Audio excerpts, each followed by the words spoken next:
नमस्कार मित्रांनो, आज आपण BA second year semester third याचं दिल्ली सल्तनत पेपर 6 याविषयी माहिती घेऊया। या ठिकाणी दिल्ली सल्तनतचा इतिहास बघत असताना आपण यापूर्वी असा विचार केला होता की याची अशी माहिती घेतली होती की मोहम्मद घोरी नंतर त्याच्या 5 सुलतानांमध्ये या पूर्ण त्याच्या मिळवलेल्या साम्राज्याची विभागणी करण्यात आली। त्या पद्धतीने 5 गुलामांनी आपापसात ते प्रदेश वाटल्यानंतर दिल्ली हा जो एरिया आहे हा एरिया कुतुबुद्दीन ऐबक या गुलामाकडे आला आणि या गुलामानं कुतुबुद्दीन ऐबक या नात्यानं पहिलं हिंदुस्थानचं 1605ला राज्याला 1206ला राज्याला सुरुवात झाली। मग 1206 पासून तर जवळपास पुढच्या जवळ 35-40 वर्षामध्ये या गुलाम घराण्याने या देशावर राज्य केलं। अगदी 1295 पर्यंत आपण सर्वसामान्य त्याचा विचार केला, आज सर्वसामान्य। आणि मग या ठिकाणी असं लक्षात आलं की गुलाम घराणं हे त्या गुलाम घराण्यातले, कारण हे यांना असं वाटायचं की आम्ही मोहम्मद घोरीचे अनुयायी आहोत, त्याचे गुलाम आहोत, त्याचे नौकर आहोत। म्हणून नौकराच्या पद्धतीनं राज्य करण्याची प्रथा त्यांनी सुरू केली, म्हणून ते गुलाम घराणं। नंतर काय झालं की मी तुम्हाला हा पुढच्या कालखंडामध्ये म्हणजे मागच्या परवाच्या दिवशी तुम्हाला सांगताना बोललो होतो की शेवटचा राजा हा बलबन आणि बलबन नंतर कैकुबाद हा सल्तनतचा जो गुलाम घराण्यातला शेवटचा राजा कैकुबाद हा गादीवर बसला। आणि कैकुबाद हा नेतृत्वहीन असल्यामुळं साहजिकच त्याला कुठल्याही प्रकारचे ठोस असे निर्णय घेता न आल्यामुळं त्याच काळामध्ये त्या ठिकाणी जलालुद्दीन खिलजी हा त्या सिंध प्रांताचा प्रमुख होता आणि त्यानं मग त्या ठिकाणी लष्कर प्रमुखामध्ये हस्तक्षेप केला आणि कैकुबादला मारून त्या ठिकाणी तो राज्यकर्ता बनला आणि इथून पुढं खिलजी घराण्याचं राज्य दिल्लीवर आलं। असा एक आपण सर्वसामान्यपणे इतिहास परवाच्या दिवशी बोलता बोलता मी तुम्हाला थांबलो होतो। आज त्याच विषयाकडे आपण वळूया आणि म्हणून मित्रांनो लक्षात घेऊया की खिलजी घराणं काय आहे। तर खिलजी घराण्याचा इतिहास असा आहे की अफगाणिस्तान प्रांतामध्ये असलेलं खल्ज नावाच्या गावावरून राहणाऱ्या लोकांना, पठाण जातीच्या लोकांना तिथं खिलजी, जसं आपल्याला जालवनवी किंवा औरंगाबादवी अशा प्रकारचे आपण शब्द उच्चार करतो। मुस्लिम धर्मातले लोक किंवा इस्लामिक समाजातली माणसं अशा पद्धतीनं शब्दांचं वापर करतात। त्या पद्धतीनं हा खिल्द या देशाचे, या गावाचे रहिवासी म्हणून त्यांनी स्वतःला खिलजी असं नाव दिलं। आणि हे पहिलं त्या ठिकाणी जलालुद्दीन खिलजी हा भारतामध्ये सिंध प्रांताचा राज्यपाल म्हणून काम करत होता। जेव्हा त्यानं असं पाहिलं की कैकुबाद हा कमकुवत आहे म्हणून कैकुबादला मारून त्या ठिकाणी तो सत्ताधीश झाला आणि इथून पुढे जलालुद्दीन खिलजीच्या नेतृत्वाखाली या देशाचं खिलजी घराण्याचं साम्राज्य प्रस्थापित झालं। आता जलालुद्दीन खिलजी हा पहिल्यापासूनच थोडासा वयस्कर होता आणि तो प्रांतपाल म्हणून पाहत होता सगळं कारभार। आणि कैकुबाद त्या ठिकाणी त्याचा सुलतान होता। पण हे सगळं चालू असताना त्याचा जो जावई आहे, अर्थात त्याचा सक्का पुतण्या शमशुद्दीन, त्याचा भाऊ शहाबुद्दीन, त्याला म्हटलेलं शहाबुद्दीन आणि शमशुद्दीन हे 3 भाऊ आणि चौथा जलालुद्दीन। मग शहाबुद्दीनचा हा मुलगा अलाउद्दीन, या अलाउद्दीनला जलालुद्दीन जो प्रांतपाल होता, पुन्हा रिपीट करतो, जेव्हा कैकुबाद त्या गुलाम घराण्यातला शेवटचा राजा दिल्लीवर राज्य करत होता, कैकुबाद हा शेवटचा राजा गुलाम घराण्यातला दिल्लीवर राज्य करत होता, त्यावेळेस सिंध प्रांतामध्ये जलालुद्दीन खिलजी हा सेनानायक किंवा राज्यपाल प्रांतपाल म्हणून काम करत होता। हे चालू असताना त्यानं आपला लहान भाऊ असलेला, ज्याचं नाव शहाबुद्दीन येतं, त्या शहाबुद्दीनचा मुलगा अलाउद्दीनला, या पोराला म्हणजे आपल्या पुतण्याला लहानचं मोठं केलं, आपल्या जवळ ठेवलं आणि आपली मुलगी त्याला दिल्यामुळे तो जावई बनला। आणि अशा पद्धतीने त्यालाही काही युद्धनीती करणे, लष्कर घेऊन हल्ला करणे आणि ज्या ज्या ठिकाणी हल्ला करायचा, ज्या ज्या ठिकाणी आपलं नाव लौकिक करतं, तेव्हा कैकुबादच्या आदेशानुसार तो आपल्या या पुतण्याला पाठवायचा आणि पुतण्या आपल्या पद्धतीने त्या ठिकाणी लष्कराच्या जोरावर विजय संपादन करायचा। पर्यायाने श्रेय मिळायचं जलालुद्दीनला आणि जलालुद्दीनचं दिल्ली दरबारामध्ये वर्चस्व वाढायचं। हे सगळं चालू होतं। हे असं चालत असताना कैकुबादला जेव्हा कमी पडला, कैकुबाद राजा सुलतान कैकुबाद जरा कमी पडायला लागला, तेव्हा त्याच्या मुत्सद्देगिरीचा, त्याच्या डावपेचाचा फायदा जलालुद्दीन खिलजी जो सिंध प्रांताचा अधिकारी आहे त्यानं घेतला आणि त्याला वेळ प्रसंग पाहून त्याला मारून टाकलं आणि कैकुबादला हटवून त्या ठिकाणी आता हिंदुस्थानच्या तख्तावर हा जलालुद्दीन जो सिंध प्रांताचा प्रांतपाल आहे तो आता हिंदुस्थानच्या दिल्लीचा राजा बनला, सुलतान बनला. आणि हे सुलतान बनण्यासाठी त्याला मदत केली त्याच्याच पुतण्याला, की ज्या पुतण्याच्या जोरावर हे सगळ्या लढाया जिंकायचा, ज्या पुतण्याच्या जोरावर याचा थाटबाट मागलेला होता, ज्या पुतण्याच्या जोरावर हे सगळे आक्रमण त्यानं व्यवस्थितपणे यशस्वी करून दाखवलं होतं. आणि याच ताकदीवर, या पुतण्याच्या ताकदीवरच त्यानं काय केलं की दिल्ली सल्तनत ताब्यात घेतली आणि कैकुबादला नष्ट करण्यासाठी आपल्या पुतण्याची म्हणजे अलाउद्दीन खिलजीची मदत घेतली. असं बऱ्याच इतिहासकारांनी, ईश्वरी प्रसाद असतील, इतर इतिहासकार असतील, त्यांनी असं मत मांडलेलं दिसतं. किंवा लेनपूरचं सुद्धा अशाच प्रकारचा इतिहास आहे किंवा आपल्या आत्ताच्या काळामध्ये अनेक इतिहासकारांनी त्याच्यावर भाष्य केलेलं आहे. विषय असा आहे की अलाउद्दीन खिलजी हा लहानपणापासूनच कट्टर समर्थक आणि विजय प्रांताघात करणारा, अशिक्षित पण राज्य निर्माण करताना कशा पद्धतीने राज्य निर्माण करावं, कसं आक्रमण करावं, शत्रूला कसं वेठीस धरावं, शत्रूवर कसं साम्राज्य प्रस्थापित करण्यासाठी कशा पद्धतीने युद्धनीती राबवावी, हे सगळं ज्ञान हे आमच्या अलाउद्दीन खिलजीला होता. म्हणजे आपण बोलताना अलाउद्दीन खिलजीला होता आणि अलाउद्दीन खिलजी आपल्या पद्धतीने एक एक विजय संपादन करीत होता, डावपेच खेळत होता आणि सगळं श्रेय त्याच्या काकाला अर्थात सासऱ्याला जलालुद्दीन खिलजीला मिळायचे. आणि मग जलालुद्दीन खिलजीनं आपल्या पुतण्याच्या जोरावर अनेक विजय संपादन करून दरबारामध्ये आपलं स्वतःचं वर्चस्व निर्माण केलं होतं. जेव्हा सुलतान हा कमकुवत ठरला कैकुबाद, तेव्हा त्यांनी त्याला बाजूला सारलं आणि तो स्वतः दिल्लीचा तख्ताधीश, दिल्लीचा सुलतान बनला. आणि हे सगळं करण्यापाठीमागं प्रेरणा होती, पाठिंबा होता, ताकद होती लष्कराची, ती होती त्याचा पुतण्या अर्थात जावई अलाउद्दीन खिलजीची. आणि अशा पद्धतीनं अलाउद्दीन खिलजीनं हे सगळं पाठिंबा देऊन जलालुद्दीन खिलजीनं जवळपास या ठिकाणी 1290 ते 1296 पर्यंत, म्हणजे 1290 ते 96 6 वर्ष दिल्ली तख्त सांभाळली. कोणी?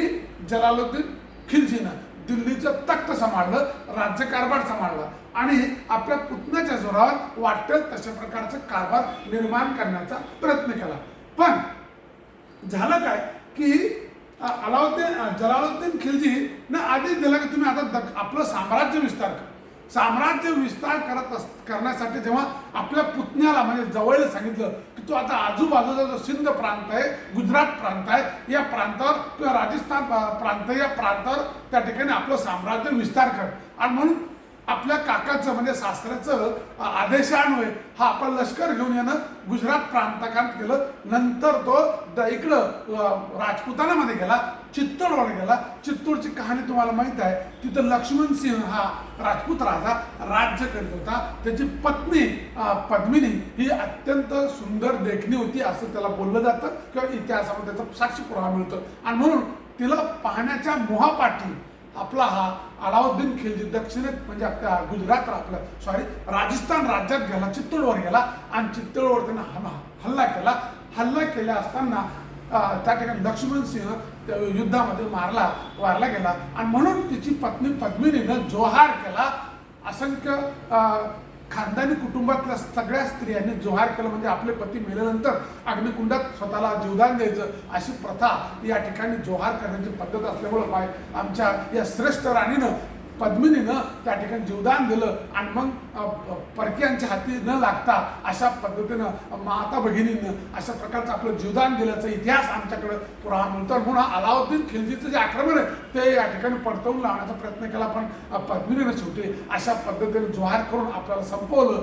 आणि यानंतर मग त्याचा पोरगा सज्जन सिंग आणि अजय सिंग यांना असं आदेश देण्यात आलं की तुम्ही सज्जन सिंग हा चित्तोड पाहण्याचा प्रयत्न करेल आणि अजय सिंगला म्हटलं की तुम्ही जा सिंधवाडा नावाच्या प्रांतात जाऊन तिथं राहा. म्हणजे सिंधवाड्यामध्ये जी सिंध नावाची जी प्रांत आहे किंवा त्या ठिकाणी जी टोळी आहे ती टोळी आक्रमक आहे आणि तिथं हा खिलजी पोहोचणार नाही. आणि म्हणून त्याला सिंधवाड्यात पाठवण्यात आलं. म्हणून अजय सिंह अरवली पर्वताच्या माध्यमाने तो आता सिंधवाड्यात गेला. आणि इथं मात्र पद्मिनीच्या मृत्यूनंतर बाजूच्या किल्ल्यातनं आक्रमण करण्याचा प्रयत्न आणि ते आलेल्या स्वारीला परतवून लावण्यासाठी हा सज्जन सिंग कार्य करू लागला. पण या ठिकाणी उद्देश अलाउद्दीन खिलजीचा पूर्ण साम्राज्य जिंकायचं नव्हतं, तर मोठी मिळालेली संपत्ती घेऊन तो विजय आनंद साजरा करण्यासाठी निघाला. आणि म्हणून ही गोष्ट जेव्हा आता दिल्लीच्या तख्त्यावर असलेला त्याचा जो सासरा आहे जलालुद्दीन खिलजी याला कळले आणि तो इतका खुश झाला की चला आपण काय करूया, आपल्या पुतण्यानं जावयाने एवढं मोठं विजय संपादन केलं, एवढी प्रचंड संपत्ती मिळवली, म्हणून आनंदापोहे किंवा आनंद विजय उत्सव साजरा करण्यासाठी तो कळा या ठिकाणी गुजरात बाउंड्रीवर असणारे कळा या ठिकाणी त्याला भेटायला गेला.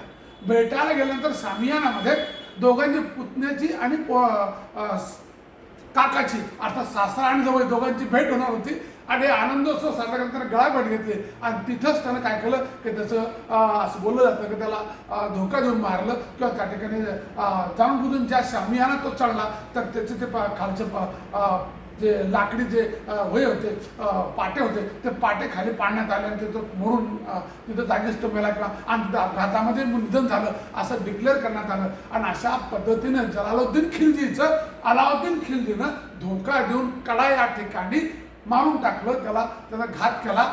आणि मग विजयाच्या आनंदामध्ये 1,00,000 सैन्य घेऊन तो मोठ्या थाटात वाजत गाजत दिल्लीकडे निघाला. आता मी दिल्लीचा राजा, आता इथून पुढे मी दिल्लीचा सुलतान, अशा पद्धतीनं मग तो तिथे गेला. आणि गेल्यानंतर तिथं लाल महल जो अगोदर अल्तमस्त तयार केला, नंतर तो बलबन वापरला, पुढील काळामध्ये सगळे सत्ताधीश त्यातून राज्य करायचे, त्या राजधानीत जाऊन त्यानं त्या महालात जाऊन स्वतःचा राज्याभिषेक केला. आणि मी इथून पुढं या देशाचा राजा आहे, सुलतान आहे असं स्वतःला डिक्लेअर केलं. पण ही गोष्ट त्याची सासू अर्थात जलालुद्दीनची पत्नी की ज्या पतीला यानं धोका देऊन मारला होता, ज्या काकाला यानं धोका देऊन मारला होता, त्या सासऱ्याला धोका देऊन मारलं होतं, ते सासरे ते जावई ते काका ते सासरे या ठिकाणी नाराज, त्याची पत्नी म्हणजे सासूबाई नाराज होत्या. आणि म्हणून तिने काय केलं, आपला पोरगा इब्राहिम हा गादीवर बसेल असा अट्टहास धरला आणि आपल्या पोराचा राज्याभिषेक करायला सुरुवात केली. ही गोष्ट ज्याला अलाउद्दीन खिलजीला पटेनाच झाली. आणि म्हणून त्यानं काय केलं की आपल्या साल्याला अर्थात इब्राहिमला कैद केलं, सासूला कैद केलं आणि हिंदुस्थानच्या दिल्ली तख्तावर तो एक मुष्ट असा राजा सुलतान म्हणून घोषित झाला. म्हणजे अशा पद्धतीनं या ठिकाणी हिंदुस्थानच्या गादीवर बसणारा अलाउद्दीन खिलजी हा हेतू पुरस्कार आपल्या वाटेत येणाऱ्या सगळे मार्ग तो तोडत चालतो आणि विजय संपादन करतो. म्हणजे याच्यातनं असं कळतं की जेव्हा पहिल्यापासूनच हा लष्कर प्रमुख होता, पहिल्यापासूनच शस्त्रास्त्र लष्कर युद्ध नीती हे त्याला माहीत होते आणि त्याच्या जीवावर त्यानं पहिल्यांदा पत्ता फेकला की आपल्या काकांना म्हणजे आपल्या सासऱ्यांना पुढे केलं, सासऱ्याला गादीवर बसवलं, सुलतानपद दिल्यानंतर आजूबाजूचे प्रदेश जिंकायला सुरुवात केली. मिळालेली संपत्ती घेऊन जेव्हा पाहिलं की आता आपला सासरा खूप म्हातारा झाला, हे राज्य करायचं लायकीचं नाही, उचललं त्याला कड्याला बोलवलं भेटण्यासाठी, त्याला आत्मघाती करून त्याला मारून टाकलं. मारल्यानंतर आता त्याच्या याच्यामध्ये कोणताच काटा उरला नव्हता. तरी सासूबाईनं त्याच्या साल्याला अर्थात इब्राहिमला गादीवर बसवलं असं जाहीर केलं, करताच तो चिडला आणि त्याला सडन कैद केलं आणि तो हिंदुस्थानचा तख्तानशीन म्हणजे अर्थात सुलतान घोषित झाला. आणि अशा पद्धतीने हिंदुस्थानच्या गादीवर इथून पुढं अलाउद्दीन खिलजी म्हणजे खिलजी वंशाचं राज्य निर्माण झालं. हा अलाउद्दीन खिलजी मध्ययुगातला अत्यंत साम्राज्य विस्तारक शूर सेनापती आणि उद्दिष्ट गाठणारा अशा प्रकारचं त्याच्याबद्दलचं अनेक आख्यायिका आहे, अनेक विचार आहेत, अनेक इतिहासकारांनी त्याच्यावर भाष्य केलेलं दिसतं. पण हा इतिहासकाराच्या दृष्टिकोनातनं यानं त्याच्या काही चुका सुद्धा या ठिकाणी बोलल्या जातात. जरी तो चांगला होता, युद्धनीती होता, तत्वज्ञानी होता, सगळं होतं, लष्कर प्रमुख होता, सेनापती होता मान्य, पण त्यानं ज्या चुका केल्या म्हणजे आपल्या शास्त्राला कैद केलं, आपल्या आता गुजरात राज्यात जाऊन त्यानं आक्रमण केली, तिथं पद्मीला जोहार करायला लागला बिचारायला, तिथलं संपत्ती त्यानं लुटून आणली, ही संपत्ती राजपूतांची होती ती त्यानं हिसकून घेतली, हा एक त्याच्यावर अनेक आरोप आहेत. शेवटी काही असो अशा पद्धतीने या देशाचा तो सर्वसर्वी राज्यकर्ता बनला. आता सर्वसर्वी राज्यकर्ता बनला तो झाला 96ला आणि 96ला राज्यकर्ता बनला तर 1295ला त्यानं त्या ठिकाणी हमला केला आपल्या पद्मिनीवर आणि 96ला मी तुम्हाला म्हणून मध्यांच्या काळामध्ये कडा या ठिकाणी सुलतानला मारून टाकला, तो गादीवर बसला 1296ला. आता 1296ला हा गादी प्रमुख बनल्यानंतर मग यानं साम्राज्य विस्ताराचं धोरण आखलं. कारण आता गादीवर बसल्यानंतर माणूस काय करतो, चला आता अजून साम्राज्य विस्तार करूया. आणि म्हणून साम्राज्य विस्तार करण्यासाठी मग पूर्वी जे राज्य मिळवलेले होते तोच मार्ग पुन्हा स्वीकारला आणि मग हळूहळू गुजरात, बंगाल, बांगला इकडचा प्रदेश जिंकून, पूर्वेकडचा प्रदेश जिंकल्यानंतर तो पुन्हा आता गुजरातकडे वळला आणि गुजरात मार्गे तो आता मध्य प्रदेशच्या माध्यमानं आमच्या महाराष्ट्रामध्ये म्हणजे दक्षिण पटलावर तो घुसला. दक्षिण पटलावर घुसला तेव्हा 1308 हा कालखंड आला आणि 1308 मध्ये त्यानं जेव्हा दक्षिणेतल्या दौलताबादवर हल्ला केला तेव्हा आपल्या दौलताबादवर जेव्हा हल्ला केला तेव्हा दौलताबाद या ठिकाणी यादवांचं राज्य होतं. रामदेवराय राजा राज्य करीत होता आमच्या दौलताबादच्या किल्ल्यावर आणि यादवांचं गेली 200 वर्षापासूनचं असं बिलोरी साम्राज्य या परिसरामध्ये होतं. अत्यंत श्रेष्ठ दर्जाचं यादवांचं राज्य होतं आणि आतापर्यंत कोणीही उत्तर भारतातल्या व्यक्तीनं दक्षिण भारतामध्ये हस्तक्षेप केलेला नव्हता. दक्षिण भारत हे पूर्ण स्वतंत्रपणे व्यवस्थितपणे राज्यकारभार करणारी लोकांचा देश होता. उत्तर भारतात मात्र गोंधळ चालू होता पण दक्षिणेमध्ये कोणीच काही केलेलं नव्हतं. पण ही पहिल्यांदा 1308 अलाउद्दीन खिलजी आमच्या देवगिरीवर आल्यानंतर तो लासूर स्टेशनवर थांबला आणि लासूर स्टेशनवर एवढी मोठी सैन्य येऊन थांबल्याचं पाहून तिथले सगळे गावकरी परेशान झाले आणि त्यांचा जो कान्होजी पाटील आहे त्या कान्होजी पाटीलच्या लक्षात आलं आणि मग तो देवगिरीला गेला आणि देवगिरीच्या राजाला रामदेवरायाच्या लोकांना जाऊन सांगितलं बाबा हो अशा पद्धतीने उत्तर भारतातनं भले मोठे लष्कर घेऊन तिथं एक माणूस येऊन थांबला आहे तो काहीतरी परकीय आहे शत्रू आहे उद्या तुमच्यावर हल्ला करेल तर तुम्ही काहीतरी तयारी करा. आणि पण तत्पूर्वी आमच्या गावावर येऊन थांबला म्हणजे उद्या जर आमच्या गावावर पहिला हल्ला केला तर आमच्या लोकांची सुरक्षितता करणे मला काळाची गरज आहे म्हणून तुम्ही काय करा मला काही फलटण द्या मला काही लष्कर द्या आणि माझ्या गावाची सुरक्षितता करा आणि तुमच्या सुरक्षिततेची तयारी करा. पण रामदेवरायांनी याच्यावर लक्ष केंद्रित केलं नाही आणि त्याला टाळून दिलं. टाळल्यानंतर दुसऱ्या दिवशी युद्धाला सुरुवात मग आता युद्ध होणार होतं म्हणून कान्होजी पाटील वापस आला निराश होऊन आणि गावातल्या लोकांची बैठक घेतली. अख्खं गाव रात्रभर जागलं. इसामी हा प्रवास वर्णनामध्ये याविषयीची इतकं सुरेख वर्णन करतो. इसामी हा प्रवासी आहे त्या प्रवासीनं आपल्या प्रवास वर्णनामध्ये या युद्धाचं फार सुंदर असं वर्णन केलेलं आहे. तो म्हणतो की मला आश्चर्य वाटतं त्या लोकांचं की जे लासूर स्टेशन मध्ये राहत होते त्यांनी केलेल्या कंट्रीब्युशनचं त्यांनी केलेल्या योगदानाला तो खरंच सलाम करतो. कारण तो म्हणतो की रात्रीतून अख्खं गाव उजागरा केला. रात्रीतून गावाच्या बाजूला त्यांनी चारी बांधली आणि तिथं मिळेल ते असेल मग ती खुरपा असेल लाकूड असेल कुऱ्हाड असेल तलवार असेल भाला असेल चाकू असेल छुरी असेल दगड असतील किंवा मोठं लाकूड का असेना अशा मिळेल ते साहित्य घ्यायचं आणि राम पहारे म्हणजे सकाळी 3, 3:30, 4च्या दरम्यान जाऊन अचानक त्या झोपलेल्या सैनिकावर हल्ला करायचा. असा रात्रभर उजागरा करून गावातले सगळे लोक रात्रभर उजागरा करून ही तयारी करू लागले आणि अचानक त्या लोकांनी मुलं असतील मुली असतील म्हातारी असतील किंवा बाया असतील माणसं असतील तरुण असतील किंवा म्हातारे कोणी असो प्रत्येक माणूस मिळेल त्या साहित्या दिवशी भल्या मोठ्या सकाळी 3-4 वाजता ते झोपलेलं असताना अचानक त्यांनी त्यांच्यावर हल्ला केला आणि त्यांना बेसावत करून टाकले बेहाल करून टाकलं. लोक सैरावासा पडू लागले काय करावं काहीच कळलं ना. अचानक कोणी हल्ला केला मग अलाउद्दीन खिलजीच्या लक्षात आलं की ह्या गावातल्या लोकांनी आपला हल्ला केला मग त्यांनी त्या ठिकाणी निस्तरण्याचा प्रयत्न केला. पण या ठिकाणी इसामीने जे वर्णन केलं की मला खरंच त्या गावाच्या लोकांचं कौतुक करावं असं वाटतं. तिथल्या ज्या स्त्रिया होत्या तिथल्या ज्या महिला होत्या त्या महिला एवढ्या आवेशाने लढल्या एक मुस्लिम सैनिकांना उचलून ती फेकून देत होत्या. म्हणजे स्त्रिया जरी एवढ्या ताकदवर असतील तर इथले पुरुष किती राक्षस असतील अशा प्रकारचा त्याने श्लोक अशा प्रकारचं वाक्य त्या ठिकाणी नोंदून ठेवलेलं आहे. ते इतिहासामध्ये आदरामध झालेलं आहे आणि म्हणून त्या 2 लक्ष्मीबाई आणि रेणुबाई या 2 स्त्रियांनी त्या ठिकाणी जे नाव लौकिक केलं जे या लक्ष्मीबाईनं जे नाव लौकिक केलं ते मराठा सरदारातल्या मराठा घराण्यातल्या प्रत्येक स्त्री सुद्धा कशा पद्धतीने आपल्या भूमीच्या रक्षणासाठी आपल्या गावाच्या आपल्या लोकांच्या संरक्षणासाठी कशा पद्धतीने जीवदान देते कशा पद्धतीने लढते वेळ प्रसंगी हातात मिळेल त्या शस्त्रास्त्रानं युद्ध करते.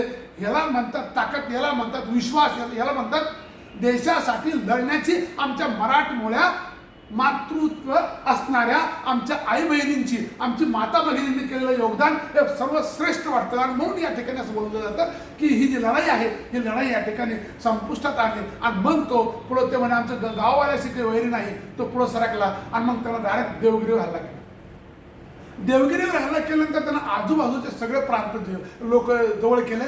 जे अगोदर बाजारपेठ ताब्यात घेतली, व्यापारी पेठ बाजार घेतली, प्रशासन अधिकारी सगळे नियुक्त केलेले ते सगळे ब्राह्मण वर्ग ताब्यात घेतले आणि मग जाऊन डायरेक्ट देवगिरीवर कब्जा केला. अशा वेळेस युद्ध चारी बाजूने घेतल्यानंतर रामदेवराव घाबरला. रामदेवरावानं कराची बोलणी केली आणि दोघांमध्ये तह झाला. त्या तहांमध्ये दक्षिणेकडचा पट्टा मांडलिका तो स्वीकारायचं, बदल्यात जितकी संपत्ती असेल ती संपत्ती द्यायची आणि शिवाय रामदेवरायांची मुलगी जिताई जी सुंदर होती, रूपवान होती, ती आता या अलाउद्दीन खिल्लीला द्यायची. अशा प्रकारचा करार पास होतो. आणि हे सगळं संपत्ती घेऊन, घोडदळ घेऊन, संपत्ती घेऊन आणि जिताईला घेऊन, म्हणजे आता ही रामदेवरायाची मुलगी जिचा विवाह अलाउद्दीन खिल्जीशी झाला, तो निकाह झाल्यानंतर त्याचं नाव जिताईचं नाव आता मखदूम जहां बेगम ठेवण्यात आलं. आणि ही आता सगळी मंडळी उत्तर भारतात गेली दिल्लीच्या तख्तावर. म्हणजे अशा पद्धतीनं मग ती दिल्लीच्या तख्तावर गेल्यानंतर जेव्हा रामदेवरायाच्या मुलाला कळालं की तो रामदेवरायाच्या रायाला कळालं, तेव्हा नामदेवराय हा तिकडे गुजरात प्रांतात होता. तो गुजरातमधून वापस आला आणि पुन्हा त्यानं बंड पुकारलं. पण तोपर्यंत अलाउद्दीन खिल्जी आता दिल्लीकडे पोहोचलेला होता हे सगळं संपत्ती घेऊन. आणि तिथं दिल्लीला पोहोचल्यानंतर त्यानं आता तिथं राज्य करायला सुरुवात केली होती. म्हणजे 1308 पासून ते 1313 पर्यंत तो पुन्हा त्या ठिकाणी स्थैर्य प्राप्त करतो, राज्य प्रस्थापित करतो. या देशावर आपलं राज्यकारभाराची धुरा होताना काय काय बदल करावं, राज्य कसं करावं याविषयीची प्रशासकीय धोरणं आणि प्रशासकीय योजना राबवताना दिसतो. हे राबवत असताना त्याने जे काही कार्य केलं तर लष्करा प्रशासनामध्ये त्यानं प्रशासकीय अधिकाऱ्यांच्या बदल्या केल्या. दुसरी दृष्टिकोन जे पैसे खाणारे लोक आहेत त्यांना पदावरून पदच्युत केलं. जे जमीनदार वर्ग, श्रीमंत वर्ग त्या वर्गांची मालमत्तेवर टॅक्स लावला, त्यांची मालमत्ता कपात केली. नंतर प्रशासकीय धोरणामध्ये अतोनात बदल केला. यानंतर पेन्शन असणाऱ्या व्यक्तीला जे पैसा मिळायचा जमीनदान वगैरे, जमीनदान देण्याची पद्धत त्याने बंद केली. बाजार यंत्रणा करत असताना मंडई, शायना मंडी किंवा बाजार मंडई अशा प्रकारचा एक नियुक्त अधिकारी, अशा प्रकारचे अधिकारी त्या मंडईवर. आणि पुन्हा शेतकऱ्यांचं जे पीक असायचं ते पीक बाजारामध्ये गेल्यानंतर उत्पादित झालेला माल बाजारात गेल्यानंतर जे मधले लोक जे दलाल असायचे ते पैसे खायचे, त्या दलालांची दलालगिरी बंद केली आणि डायरेक्ट शेतजमिनीच्या त्या मालकाला आपल्या पद्धतीने हवा तशा पद्धतीने विकण्याचा अधिकार त्या मंडईमध्ये त्या शेतकऱ्याला दिल्यामुळं साहजिकच आणि त्याच्यावर कंट्रोल करणारा तिथला प्रशासकीय अधिकारी ठेवल्यामुळं काय झालं की शेती मालाला योग्य पद्धतीनं भाव मिळू लागलं आणि योग्य पद्धतीने अर्थव्यवस्था विस्कळीत झाली होती, ती सरळ व्हायला मदत लागली. म्हणजे बाजार यंत्रणा असेल, आर्थिक सबत्ता असेल किंवा सामाजिक दृष्टिकोन असेल किंवा प्रशासकीय योजना असेल, त्या उत्तम पद्धतीनं 1608 पासून तर 1613-14 पर्यंत, अगदी 17 पर्यंत, 16-17 पर्यंत व्यवस्थितपणे चालून दाखवलं. हे करत असताना त्या लष्करात सुद्धा सुधारणा केल्या की घोड्यांची, लष्करात असणाऱ्या घोड्यांची कशी ओळखायची, घोडे इकडून तिकडे गुलाम म्हणून विकले जायचे. आणि आपल्याच काय व्हायचं की समजा लाखभर घोडे, तर लाखभर घोड्यात नाही यातून 400-500 कोणतरी घेऊन पळून न्यायचा आणि पुन्हा दुसऱ्या दिवशी विकायला यायचं की माझ्याकडे 500 घोडे देऊन परत घ्या विकत. अशा पद्धतीने दगेबाजी व्हायची. म्हणून घोडे ओळखले जावे म्हणून घोड्याला नाल ठोकण्याची पद्धत, डाग देण्याची पद्धत जगामध्ये पहिल्यांदा, घोड्यांना डाग देण्याची पद्धत ही पहिल्यांदा अलाउद्दीन खिल्जीनं वापरली. की ज्यामुळं मग पुन्हा जर डबल माल विकायला आला तर तेव्हा आपले घोडे ओळखले जावे हे कोणाचे आहे घोडे. म्हणून अशा पद्धतीची योजना त्यांना अंगी काढली. हे सगळं करत असताना झालं काय की या काळामध्ये गुजरात प्रांतातून असणारा हा मलिक काफूर हा वर्चस्वी बनला आणि मग त्यानं दक्षिणेकडे सगळं साम्राज्य विस्तार केला. इथं नामदेवरायांनी या देवगिरीच्या किल्ल्यावरून पुन्हा या दिल्ली सल्तनतला विरोध करण्याचा प्रयत्न केला. पण मलिक काफूरनं काय केलं, डायरेक्ट याच्यावर हमला केला आणि दक्षिण सुभाष जिंकून घेतला. गुजरातवर वर्चस्व प्रस्थापित केलं, आमच्या महाराष्ट्रावर वर्चस्व प्रस्थापित केलं, वरंगलपर्यंत तो गेला. वरंगलपर्यंत साम्राज्य ताकद मिळवली. आणि हा मलिक काफूर हा अत्यंत दक्षिणेकडचा उत्कृष्ट सुभेदार म्हणून अलाउद्दीन खिल्जीच्या प्रशासनामध्ये नावलौकिक करून तो पुढे गेला. मग हे करत असताना झालं काय की आता तो 16-17च्या कालखंडामध्ये म्हातारा झाला होता, त्याचे गुडघे दुखायला लागले होते, त्याला हातपाय दुखायला लागले, त्याला विषमज्वर सारखे आजार घडायला लागले होते आणि तो सारखा आता बोलता बोलता भापा घ्यायला लागला, म्हणजे त्याचा श्वास थांबायला लागला. तरी त्याला आराम करण्याची सक्त सगळ्या त्या वैदिकांनी सांगितलं, पण हा ऐकत नव्हता. आणि प्रशासन आणि दरबार सगळं चालत असताना मलिक काफूरकडे त्याची फार अपेक्षा होती की मलिक काफूर आपला दक्षिणेकडचा सुभेदार आहे, हा उद्या सगळं प्रशासन चालवेल. म्हणून त्यानं मलिक काफूरला म्हणून घेतलं आणि सांगितलं, बाबा रे, माझ्यानंतर माझा पोरगा, अर्थात कोण, मोठा पोरगा, पहिल्या पत्नीचा जो मुलगा होता, म्हणजे सख्या चुलत बहिणीचा पोरगा जो होता तो होता मुबारक शाह. तर मुबारक शहाला गादीवर न बसवता जी जिताई होती, जी मराठा राजकन्या होती, त्या जिताईपासून झालेला, म्हणजे आता ते आता नाव काय तिचं, मखदूम जहां बेगम. मखदूम जहां बेगमचा पोरगा उमर शेख, या उमरला आपल्यानंतर गादीवर बसावं असं त्यानं मृत्यूपत्र लिहून ठेवलं आणि ते मलिक काफूरला देऊन टाकलं की तू इथून पुढे या देशाचा कारभार पाय, पण माझा छोटा पोरगा 6 वर्षाचा पोरगा गादीवर बसेल. अशा प्रकारचं दिल्यानंतर आपोआप त्याची पहिली पत्नी आणि मुबारक शाह पोरगा हे नाराज झाले, ते नाराजी गटात जाऊन पोहोचले आणि अशा पद्धतीने अंतर्गत संघर्ष वाढत चालला. घरातूनच वाद निर्माण झाला, घरातूनच 2 गट पडले आणि अशा अवस्थेमध्ये तो फाजील झालेला होता, खचलेला होता.